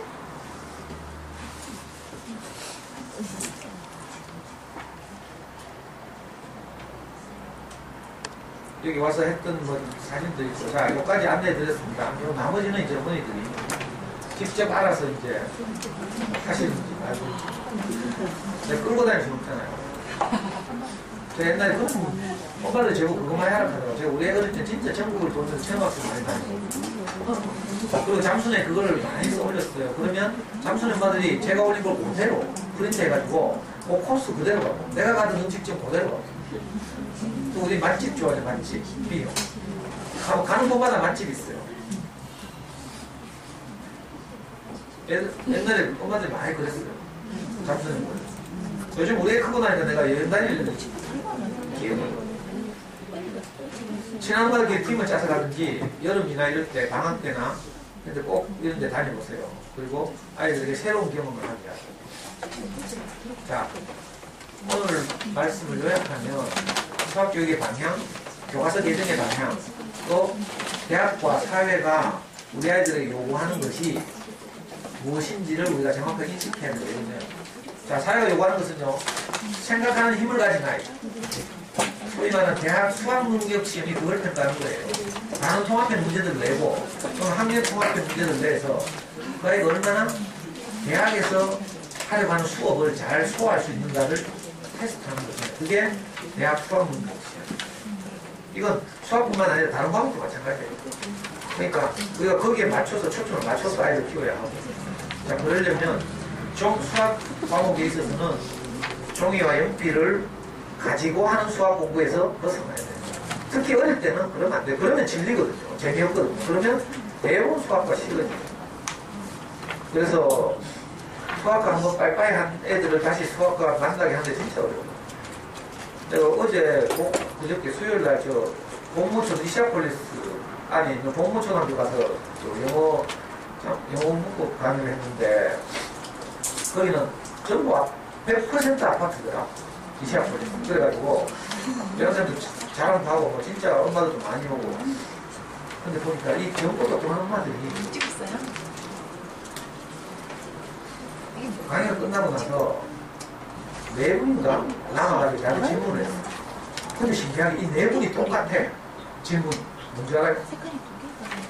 우리 애들 어릴 때부터 영어 비디오를 보여줬더니 처음에는 영어를 원어민처럼 하던데 나중에 유치원 가고 이러면서 동네 애들하고 놀면서 우리말을 알고 나서는 영어를 거부한다고. DVD 틀지도 못해요. 이거 어떻게 교육하는 거예요? 이제 그래가지고 초등학교 들어왔어. 네 명이 똑같아요, 현상이. 이게 뭐란 말이에요? 엄마들이 너무 근시한 정이다 이거예요. 그러니까 너무 일찍 시작해놓으니까 이제 정작 해야 될 때는 DVD를 틀지를 못하게 한대. 아니 인간인데 그러면 영어만 틀어줄 때 영어를 잘하지 그러고. 근데 태초에 사람은 흙이다. 뿌려진 대로 난다. 그죠? 그러니까 영어 틀어주면 영어만 하게 돼 있어요. 근데 그것이 유지되려면 이른바 바일링구얼 이중언어 구사대가 되려면 사회가 영어를 같이 사용해야 되지. 우리 동네 아이들도 다 영어를 쓰고 엄마 아빠도 영어를 사용하고 그죠? 슈퍼랜드에서 영어를 써주고 이래야 그게 유지되고 발전하고 이래서 불편하지 않죠. 근데 우리나라가 처한 영어 환경은 뭐라고요? EFL이라고 했죠. 그러니까 공용어도 아니고 아무도 쓰는 사람이 없어. 비디오에서만 써. 그러니까 얘가 비디오 볼 때는 그것밖에 안 듣지만 이제 좀 커가지고 동네 친구도 사귀고 뭐 하니까 한국말이 훨씬 편한데 왜 하겠어요? 그러니까 자기가 미쳤는 것 같아서 네 명이 똑같이 가. 그 이제 영어를 진짜 못하겠네. 그래가지고 막 걱정해가지고. 자, 수학도 마찬가지라고요. 어릴 때 엄마들이 너무 근시안적으로 당장 동서 애보다 잘하려고 다둥거리다가 그 계속 반복해서 풀리잖아요. 저도 그 불안감 알아요. 한 개 틀리면 이게 계속 틀릴까봐 불안해가지고 그 틀린 거 똑같은 문제 예를 들면 한 바닥이 20문제라면 그 똑같은 문제거든요. 받아올림 있는 두 자릿수 덧셈. 그러면 학습지나 이런 거 똑같은 거예요. 다 받아올림 있는 두 자릿수 덧셈이죠. 그게 20문제가 한 바닥이에요. 자, 이걸 몇 바닥 할까 내가 하고요. 엄마들 욕심에. 몇 바닥 하잖아요. 자, 한 바닥에 한 개 틀렸어. 자, 받아올림 있는 두 자릿수 덧셈을 이 아이가 안다는 말이에요? 모른다는 말이에요? 한 바닥 20문제 중에 한 개 틀렸어. 안다는 말이잖아. 근데 그걸 꼭 틀린 꼴을 못 봐가지고 네 한 문제 틀릴 때마다 10문제씩 추구한다 계산해서 안다는 말이에요. 맞죠? 그러니까 아는데 너무 많으니까 집중을 못하는 거지. 그래서 대충 하나 틀리고요. 잠깐 방치마다 틀리고 이런 거야. 그러니까 엄마들은 많이 해야 잘하는 줄 알아. 이 반대로 해야 반대로. 적게 해야 잘해요. 적게 해야 애고 이거 하면서 금방 해야 돼요. 엄마들 완전히 거꾸로 해야 돼, 거꾸로. 적게 하고 책을 읽을 때 쉬운 책 DVD 보게 하면 쉬운 거, 재밌는 거 하고 이렇게 완전히 하는 걸 원리를 바꿔야 돼요. 그 대표적인 성공 사례가 우리 앞에 누구라고요? 알프스 선생님입니다. 자, 이 엄마가 여러 번 말씀드립니다. 조합초등학교 강의 때 이 엄마가 왔어요. 그때 아이는 완전히 엉망이었어요. 뭐가 하다 무슨 사고더라. 내 차마 말을 못하겠죠. 초등학생이 무슨 하여튼 칼과 연관된 학교에 사건이 있어요. 그래 엄마 막 너무 절망적이고 막 이랬는데 그때 자기가 너무 막 밑바닥이니까 엄마가 그래 조합초등학교 강의를 들어왔어요. 밑바닥이니까 내 말이 들렸겠지. 제가 그때 중앙초등학교에서 또 저를 좋게 봐가지고 연속 4번을 제가 강의했잖아요. 한 번은 수학, 한 번은 영어, 한 번은 책 읽기, 한 번은 전체적으로. 그때 이 엄마가 3번인가라고 와서 듣고 정리되기를 자기는 제 강의를 듣고 그렇게 들렸대요. 호세호 치고 와라 이렇게 들렸대요. 3번 강의의 핵심이 호세호 치고 와라. 정확하게 들은 거죠. 제가 초등학교 지금 학부모에 왜 댕기겠어요? 돈 10만 원 준다고 댕기는 게 아니에요. 저는 가서 뭐라고 말하는 줄 알아요? 호세호 치고 와라. 계속 들어야 된다. 이거 말하는 거라. 근데 참 가물에 콩나를 온다니까. 그러니까 내 돈 줘도 다른 데 안 가잖아.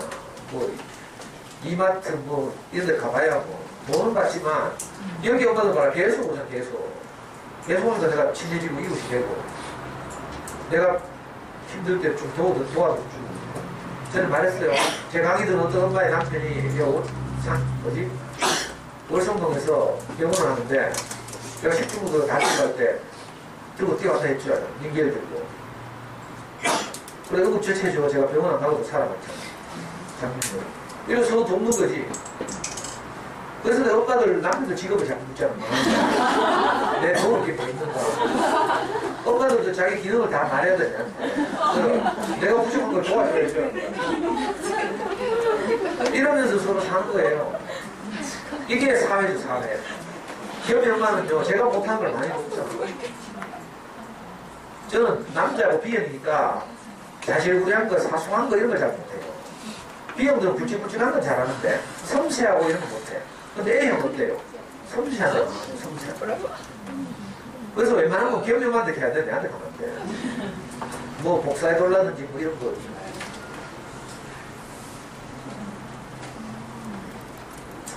그러니까 연필과 종이만 있는 것이 아니다. 이걸 꼭 기억하고 우리 아이들 좀 재밌게 지금이라도 엄마들 불안하면 그건 내한테 와서 치료받아야 되고 그 불안하다고 그걸 아이한테 들이밀어가지고 아이 잡고 있다고 자기 불안감이 없어집니까? 안 없어져요.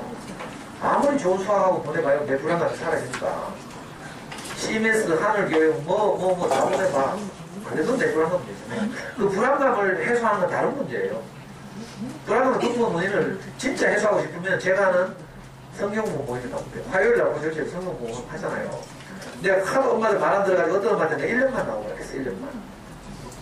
적어도 꾸준히 나오는 엄마들 치고요. 다 인간 안 되는 엄마들이 있어요. 어떤 엄마는요. 정말 자기 친정엄마하고 너무 관계 나빠가 첫날 와가지고 2시간 동안 친정엄마 욕을 하더라고. 너무 막 자기를 불안하게 한다고. 40 딸이. 처음에 저하고 하는 성경공부에 나타나는데 근데 이 엄마가 지금 3년이 흘렀어요. 어떻게 된 줄 알아요? 엄마 나를 낳아주셔서 감사합니다. 아, 엄마가 그때는 너무 엄마가 주유소하고 목욕탕 하면서 뭐 섭기도 하고 막 너무 각박해서 힘들어서 그 힘든 걸 내한테 그렇게 했죠. 엄마 진짜 마음은 그게 아니죠. 이렇게. 엄마 마음을 읽어내는 거야. 그래, 이 집 얼마나 가까운지 알아요? 그러다 보니까 엄마가 있잖아. 자기 갖고 있는 건물 월세에 나온 수익 있잖아. 야, 니도 돈 필요하잖아. 얘가 줘. 그러니까 이 엄마가 있잖아. 갑자기 돈 없던 돈 생기니까 선생님 이거 어디 쓸까요? 어디 좀 가치 있는데 어디 쓸 데 없어요. 묻고 있다면. 그래서 내가 쓰지 말고 잘 모아놔봐라. 혹시 안 하나 하면서. 우리 중에 누가 정말 어려운 일이 닥칠 때. 신기하다. 그러니까 엄마들 불안감은요 다른 문제다. 그걸 근본적으로 치유하는 걸 하고 그건 뭐 아이한테 뭐 한다고 되는 게 아니에요. 아이한테는 가능하면 작게 조금만. 그 완전 소년한 분이 애초에 하루에 한 문제씩 시작했다 했죠. 한 문제도 못 푼 거라 애가 문제집 푸니까. 그래가지고 그 다음 어떻게 했다고요? 문제집 다 뒤져가지고 네가 풀 수 있는 문제 한 문제만 하자. 이렇게 했어요. 그게 초등학교 5학년 배우니까 그렇게 시작했는데 지금 내가 중학교 갔죠. 학산영을 봤어요. 영어도 잠수네요. 이 오빠가 직장 다니라고 저하고 성경공부 모임 하러 오는데 금요일 저녁에 기업인가집에서 직장인들을 위한 성경공부 모임인데 거기 와가지고 매일 울어요. 왜? 그 아줌마 성질 보통이 아니거든. 내나 기업인보다 더해. 내가 딱 들어보니까. 엄마 오라 그러니까 아이하고 관계가 나빠져요. 근데 이제 엄마가 이제 점점 달라져. 사람이 달라져서 아이하고 관계가 시작되고 소통이 되고 그러니까 자기 스스로 생각해도 자기가 감동이거든. 그래가지고요. 이 음악 계속 쓰고 있죠. 지금 카페에 가끔씩 쓰죠. 한번 읽어보라니까 그 음악에서 날 부수고. 신기하다니까. 내가 생각해도 신기해요. 어떻게 제가 하는 말을 그대로 받아들여서 거기에 자기 생각을 조금도 가미하지 않고 진짜 그대로 받아들여서 아이의 눈높이로 내려가서 수학 공부를 다시 시작했잖아요. 그래가지고 하루에 한 문제씩 하던 애가 어떻게 됐대요? 이번 중간고사에서 전교 1등 하면 아빠가 고향에 살면 있지. 그러니까 지금 전교 1등을 목표로 공부하고 있다. 이적이죠. 완전히 공부 답서한 애가. 그림만 그리던 애가 꼭 전교 1등 하냐 안 하냐 이 문제가 아니라요. 다시 시작되었다. 회복돼서 자기만큼 하게 된 게 진짜 놀라운 축하할 일이죠. 엄마들 우리 아이들 다 이렇게 키워야 돼요. 우리 아이만큼 하는 거죠. 누구하고 비교하는 게 아니라. 우리 아이들 가진 가능성이 분명히 있는데 엄마들 호작질 해가지고 괜히 어릴 때 문화센터에서 만나가지고 막 팀 짜고 시키고 익하다가 다 호작질에 작품 다 내려놔요. 진짜 안타깝잖아요. 그러니까 빨리 팀 해체하고 제발 좀 팀 짜지 말고 제발 박문 선생님 좀 부르지 말고 박문 선생님 지금 있는 거 좀 줄이고 애 좀 놀게 하고 초등기 때 시고 놀아야 돼요. 그래야 나중에 커서 놀게. 초등기 때 안 놀아가요. 언젠가는 하게 돼요. 놀게 돼 있어. 게임 뭐 안 하고 엄마들 스마트폰 안 사주고 막 이런 거 버티고 있죠. 좀 있어봐. 어차피 할 거 미리 하게 하라요. 미리 경험하고. 스마트폰 못하면 요즘 좀 바보들 시대가 변하고. 그러니까 종이와 연필로만 하는 것이 수학 공부가 아니고 그래? 수학 관련 도서들 다음 시간에 소개할 텐데 수학 관련 도서들을 어떻게 활용할까 그리고 수학 관련 장난감 그 다음에 수학 체험점 그 다음에 스마트폰 어플이나 CD 같은 멀티미디어들을 어떻게 활용할까 그래? 이런 고민들을 가지고 집에서 아이들과 함께 이래가지고 노는 거죠.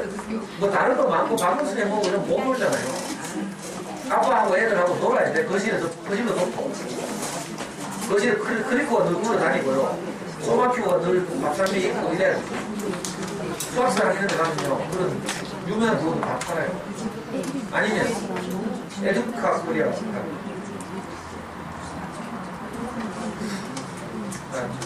다음 시간에